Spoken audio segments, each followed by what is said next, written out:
Hello friends. In previous lectures, we are acquainted with the new sets of number, that is the complex number. We have seen how it is represented in rectangular, polar and exponential form. Then we have seen that how addition, subtraction, multiplication and division can be performed on the Argand diagram. In this lecture, we are going to discuss that how de Moivre's theorem is applicable for the calculation of power of a complex numbers, nth roots of a complex number and logarithm of the complex number. So basically, we are going to emphasize on power, nth root and logarithm of the complex number in this lecture. Let us see that what is this basic idea of de Moivre's theorem. So it states that if we represent cos theta plus I sin theta and its power is n, then it can be simplified as this power is directly multiplied to that of the argument. So therefore, this equation in right hand side will have the term of cos of n theta plus I sin n theta. This is the statement of de Moivre's theorem, which tells us that if we are having the complex number and it is having some power, let us call that power is n, then the calculation of this particular term will equal to multiplication of argument with respect to the power.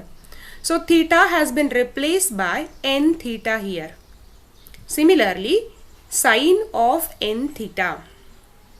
And we are going to use this identity for calculation of power, nth root and logarithm of the complex number. For the same, we have written that e to the power I theta as a cos theta plus I sin theta simply by Euler's theorem. We have taken this left hand side with power n over here. So this step is cos theta plus I sin theta to the power n. Now this individual term of cos theta plus I sin theta, as we know, it is equal to e to the power I theta. But this left hand side is to the power n. As a result of that, e to the power I theta, we are multiplying with respect to e to the power I theta by n times here. As a result of that, every time the power would be same and base is also same. So in that case, we add the powers. As a result of that, the next term will have e to the power I theta plus I theta till that of n terms. If we add each term by n times, then we will have I n theta. Simply addition or successive addition is nothing but multiplication. So we have replaced e to the power I n theta. And by taking the help of our previous statement given by Euler, we will have cos of n theta plus I sin n theta. And this identity is very useful. Here we are going to see that how power of a complex number can be calculated by using the previously studied de Moivre's theorem. For the same, we have taken the arbitrary complex number r and we have represented in terms of exponential form. So z is equal to r e to the power I theta is having modulus small r and argument or phase angle as theta over here.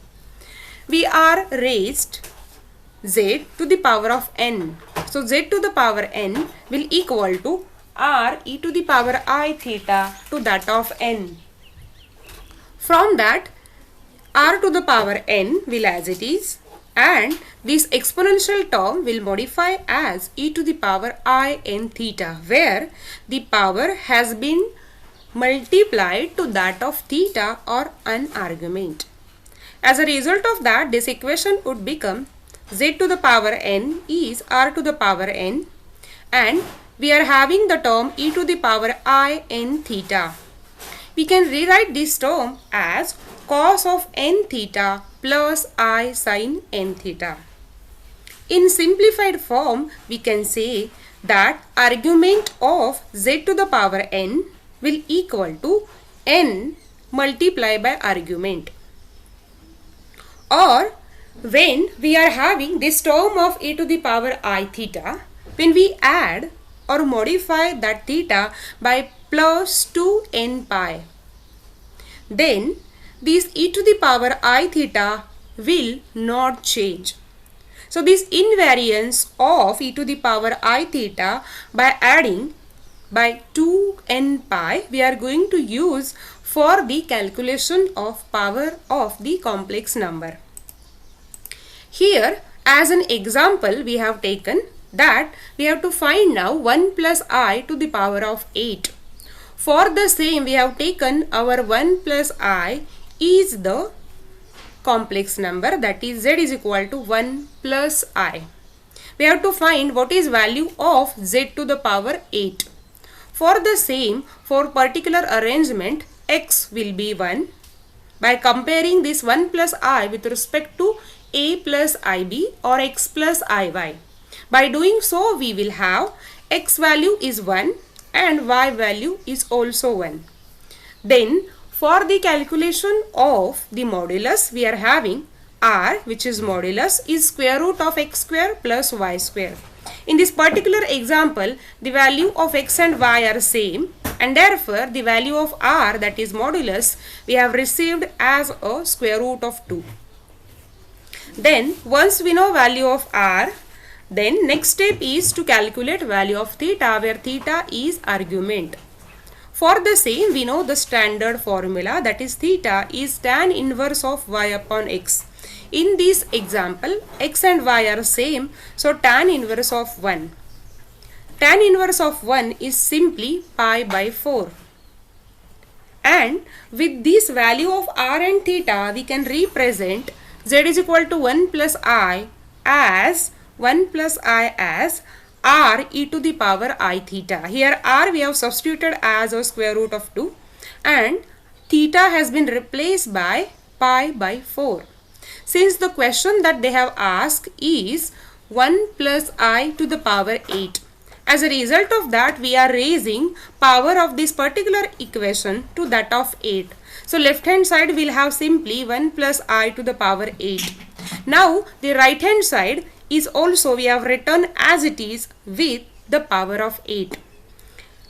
The value of square root of 2 to the power 8 we have kept it as it is. But the value of e to the power I pi by 4 to that of 8. We have taken directly multiplication of 8 with respect to the pi by 4 here.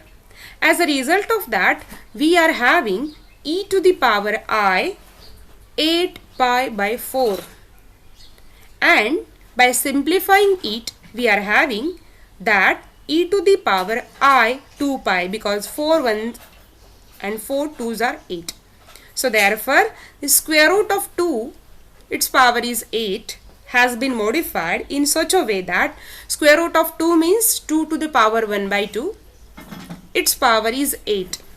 So therefore 1 by 2 into 8 is simply 4.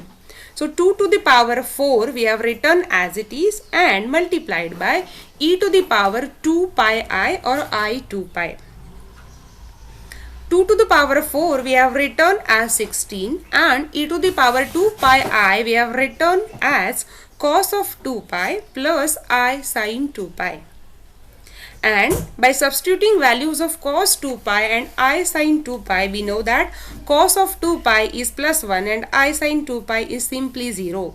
As a result of that 1 plus I to the power 8 has equal to 16 only.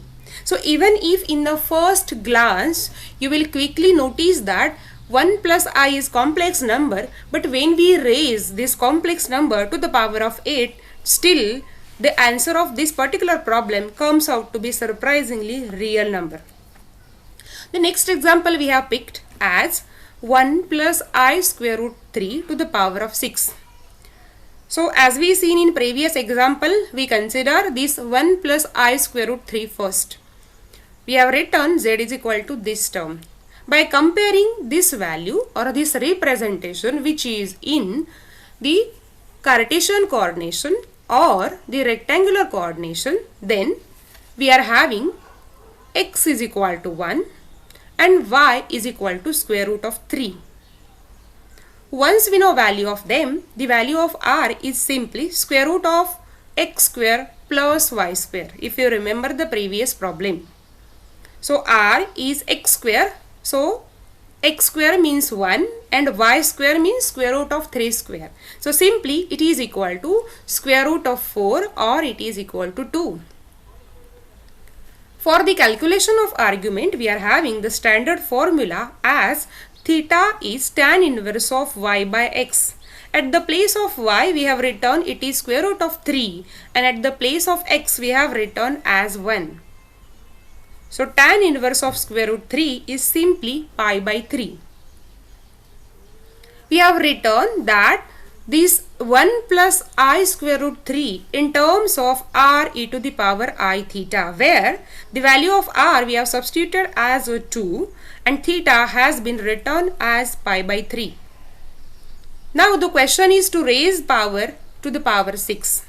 So 1 plus I square root 3 to the power 6 will equal to the right hand side we have kept it as it is with the change in power of 6. So by solving it we are having 2 to the power 6 will be as it is, but this exponential term we have written in such a way that this 6 is directly multiplied to that of the argument. So this argument will become as e to the power I 6 pi by 3. So 6 pi by 3 will gives us only e to the power 2 pi I, and 2 to the power 6 we have written as 64. Here we are having the term that is e to the power 2 pi I. We can represent in the term of the cos and sine, and as we know that cos of 2 pi is 1 and sine 2 pi is 0. As a result of that, this value that is 1 plus I square root 3 to the power 6 is comes out to be as 64. So even this particular example is having power of this complex number comes out to be purely real number. As an example, we are moving towards how to find the nth root of a complex number. For the same again we have taken the complex number in terms of exponential form, that is z is r e to the power I theta. But now for this time we are taking nth root. As a result of that we have raised power to that of 1 by n. So z to the power 1 by n will simply r e to the power I theta with the power of 1 by n. Then individually each term will also having power of 1 by n. So r to the power 1 by n and e to the power I theta will also having power 1 by n. This exponential term we have modified in such a way that we have multiplied this power with respect to the argument directly. So here z to the power 1 by n we have calculated with the help of r and exponential term, that is r to the power 1 by n multiplied by e to the power I theta by n. Here we have used the property given by de Moivre's theorem, that is the power and argument r directly gets multiplied. As a result of that, the power of e we have written simply as I theta upon n. That is multiplication of I theta with respect to 1 by n is simply I theta by n.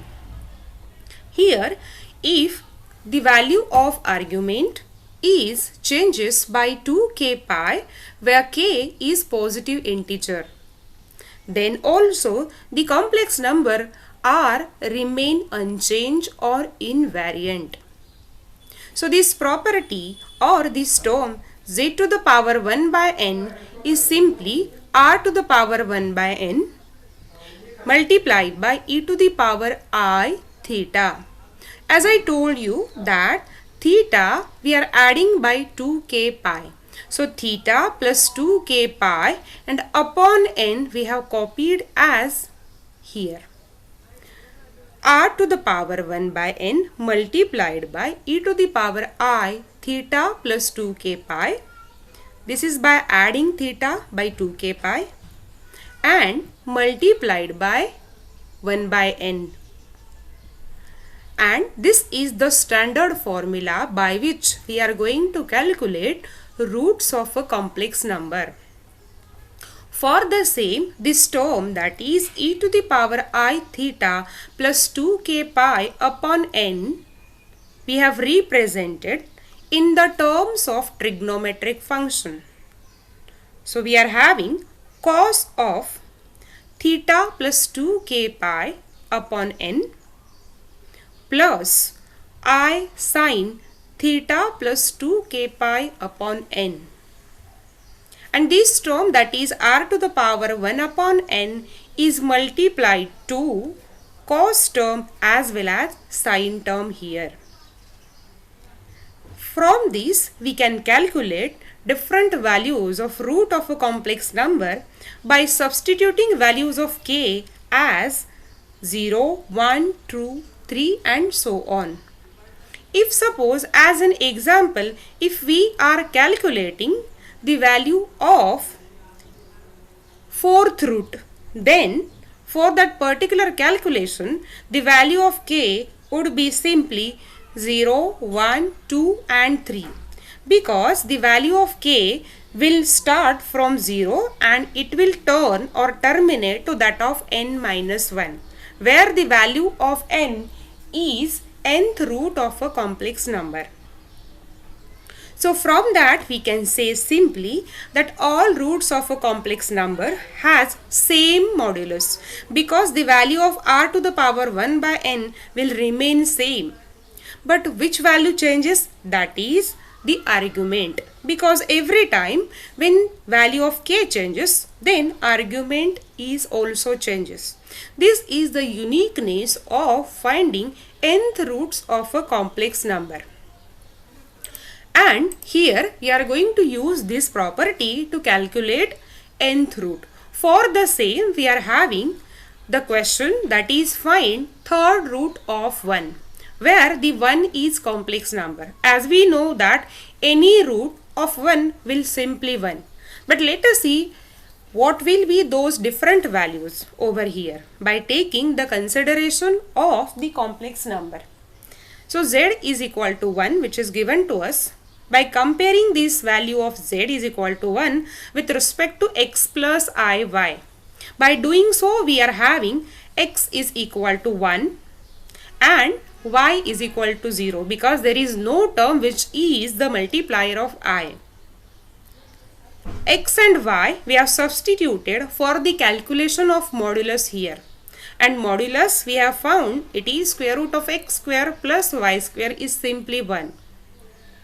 The value of argument can be found by taking the ideal formula as theta is tan inverse of y by x, where the value of y is 0 and value of x is 1. So 0 upon 1, tan inverse of 0 we are having. In order to calculate tan inverse of 0, it is simply equal to 0 here. But as we know that the argument, if it is changed by 2k pi, then the value of complex number will remain unchanged. As a result of that, 0 can be replaced as 0 plus 2k pi. And this 1 which is given in this particular problem can be represented as r e to the power I theta will be 1 e to the power I 0 plus 2k pi, we have written simply as 2k pi. Since the question is to find third root, so we have taken the power of this complex number as 1 by 3. And the right hand side, that is 1 into e to the power I 2k pi with the power of 1/3. By solving it further, 1 to the power 1/3 multiplied by e to the power this term. Here we are going to multiply this 1/3 with respect to I 2k pi, and there will be simply multiplication of these two numbers. As a result of that, we will have e to the power I 2k pi as it is, but 3 has been divided here. So e to the power I 2k pi upon 3. By taking different values of k here, initially we are taking value of k as 0, and therefore this equation will have the first root as, or first third root as z1, that is equal to e to the power, this value will be 0. So simply the first value as z1 is 1, that we know. But when we substitute values of k as 1, then in that case let us see how this equation is getting modified. For the same, this equation, that is e to the power I 2, for this time value of k is 1. So I 2 pi upon 3, and therefore we have represent this exponential term by taking cos and sine, that is cos of 2 pi by 3 plus I sine 2 pi by 3, and this is for the case when we are having k equal to plus 1. Similarly, for k is equal to 2, this equation will become z3 as e to the power I into 2, as value of k is 2, so I into 4 pi by 3. And this term, by taking the advantages of Euler theorem, we can represent as cos of 4 pi by 3 plus I sin 4 pi by 3. So in this manner we have found three different values of cube root of 1. Similarly, we can solve this particular example by taking the algebra. For the same, we have assumed that third root of 1 as equal to x. By raising power of this particular equation as 3, we will have x cube is equal to 1. Then we are having x cube minus of 1 cube is equal to 0. And by taking the help of this particular standard equation, that is a cube minus b cube is this. So we have represented as x minus 1 in one parenthesis and in other parenthesis equal to x square plus x plus 1 is equal to 0. What does it mean? That is, either first parenthesis will be 0 or second parenthesis will separately equal to 0. By taking first parenthesis is equal to 0, we would get x1 is equal to simply 1. Or by taking the second parenthesis is equal to 0, we will have the value of x as minus of 1. So here, for the calculation of value of x, we have preferred the value of minus of b plus minus b square minus 4ac upon 2a. And by substituting values of a, b and c here, we have received the value of x2 as minus 1 plus I square root 3 by 2 and x3 as minus 1 minus of I square root 3 upon 2. This was the other way by which we can find the different values of third root of 1. So even if the value of 1, which is the purely real number, still its nth root or cube root can be the complex number. In front of us we are having the equation, that is 1 minus I to the power of minus 2. And we have to represent this form in the exponential form.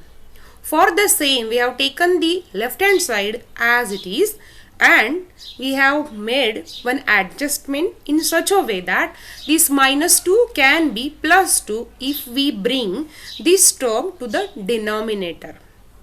And we have did it here. Once we did it, then a minus b square, we have utilized this property as a square minus of 2ab plus b square. So there is minus of 2I will remain same, and first term is 1 and last term is I square, which is minus 1. So 1 minus 1, they will simply get cancelled. What which is having, that is 1 upon minus of 2I. When we are having such types of problem, then we tackle it or solve it by multiplying the corresponding complex conjugate of the denominator.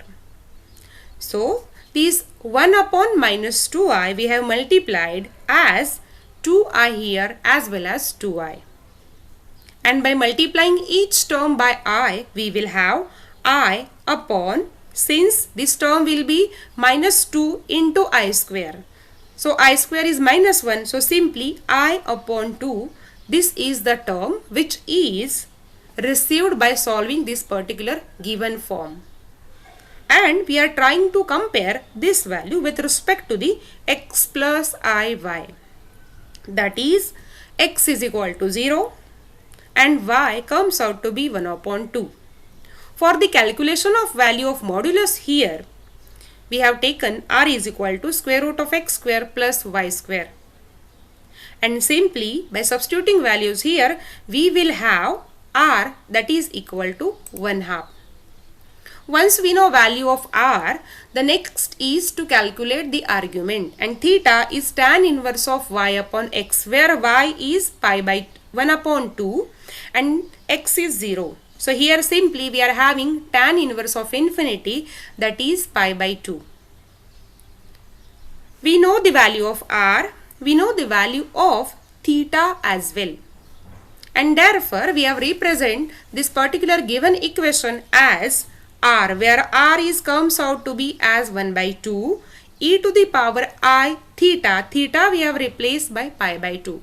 So in this manner, any equation can be calculated by this particular method. Here we are having the question as calculate this. For the same, we have taken the next term or the second term from this given equation. That is cos of 2 pi by 7 plus I sin 2 pi by 7 with power of 2. As we know that from the de Moivre's theorem, this power is directly multiplied to that of argument. As a result of that, 2 into 2 pi by 7 will simply gives us 4 pi by 7. So cos of 4 pi by 7 plus I sin 4 pi by 7 will gives us e to the power I 4 pi by 7. Same trick we have used for the first term of the given equation. That is cos of 3 pi by 7 plus I sin 3 pi by 7 we have represented as simply e to the power I 3 pi by 7. And let us put values of this individual term in the given equation. And by doing so, we will have e to the power I 3 pi by 7 multiplied e to the power I 4 pi by 7. Here e and e are the same. As a result of that, their power will simply get added. So 3 by 7 plus 4 by 7 will simply gives us 1 only. So e to the power I pi we have represent as a cos of pi plus I sin pi. So cos pi is minus 1 and sin pi is 0. So simply we have received that the answer of this particular equation comes out to be minus 1.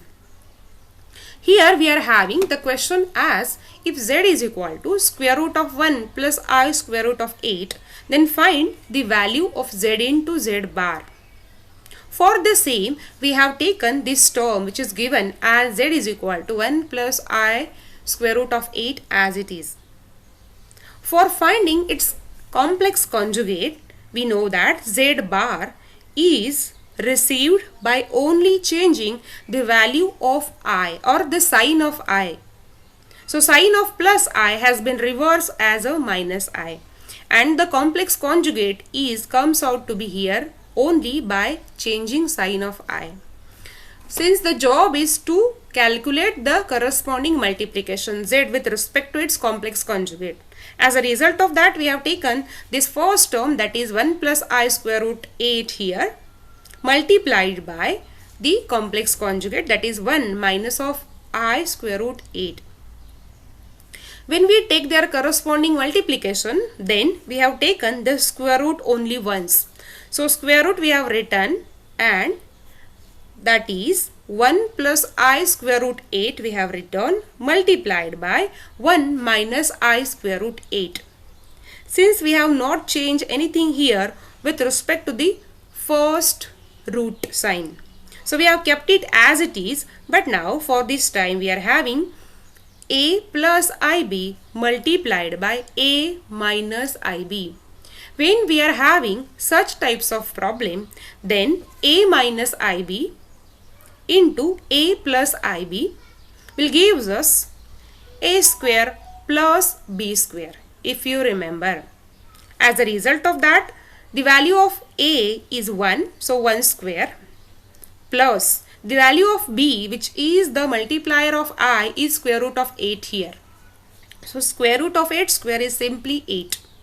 And we are having square root of 9, that is equal to only plus 3. Let us see how logarithm of a complex number can be found. For the same, Euler's formula we have written as it is. And we have taken the log to the both side. As a result of that, we have written here as the ln of z is equal to ln of this term. We have taken ln of z as rho, so rho is equal to ln of r, since these two terms are multiplied. As a result of that, individually by taking log they will add. So ln of r, the first term, plus ln of e to the power I theta. So ln and e they will get cancelled, and finally we are having ln of r as it is plus I theta. Here also, if theta it changes by different values as plus 2k pi, then also the value of logarithm are changing.